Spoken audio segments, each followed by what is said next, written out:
Hello दोस्तों, एक लड़के की रिक्वेस्ट है, वो गेमिंग का चैनल बनाए हैं और बहुत अच्छे अच्छे वीडियोस पे डालते हैं। तो उनके चैनल की लिंक मैं आपको डिस्क्रिप्शन में दे दूंगी। प्लीज आप लोग उनको सब्सक्राइब करिए और उनके चैनल को देखिए, एक बार उनके वीडियोस को देखिए, पसंद करिए। आपके घर में जो भी बच्चे हो तो आप लोग उनको बोलिए सब्सक्राइब करने को, वो देखेंगे। बहुत अच्छा उनका गेमिंग का चैनल है, मेहनत कर रहे हैं। प्लीज आप लोग उनको भी सपोर्ट करिए, अपना प्यार दीजिए उनको। तो उम्मीद करती हूँ आप लोग उनके चैनल को सपोर्ट करेंगे। तो इसी के साथ सुनते हैं एक विदाई का गीत, बहुत ही प्यारा सा विदाई का गीत है। और गीत पसंद आए तो मेरे चैनल को भी सब्सक्राइब, वीडियो को लाइक, शेयर और कमेंट कर दीजिएगा।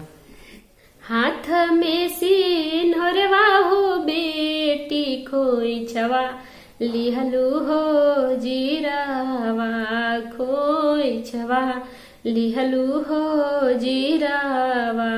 चलियो में भैलू हो बेटी पापा के हो दुआरा माया रे पापा के हो दुआरा।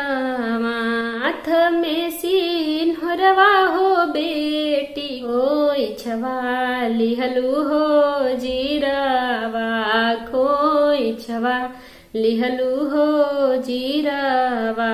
चलियो में भैलू हो बेटी पापा के हो दुआरा माया रे पापा के हो दुआरा।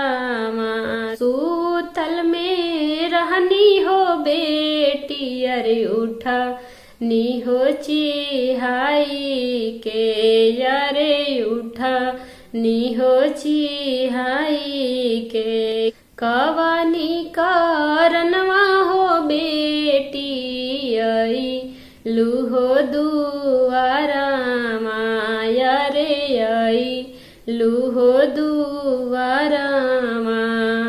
आना वो ना मांगे नी पापा, अरे धन वो ना हो मांगे नी, अरे धन वो ना हो मांगे नी। ये हम मांगी हो पापा अम्मा के हो दुलारावा, रे अम्मा के हो दुलारावा। रोहा मांगी हो पापा तुह रोया सिसिया, रे तुह रोया सिसिया। खुशा रहा खुशा हो बेटी ससुर जी के हो दुआरा माया रे अपनी हो ससुरवा। खुशा रहा खुशा हो बेटी ससुर जी के दुआरा माया रे अपनी हो ससुरमा।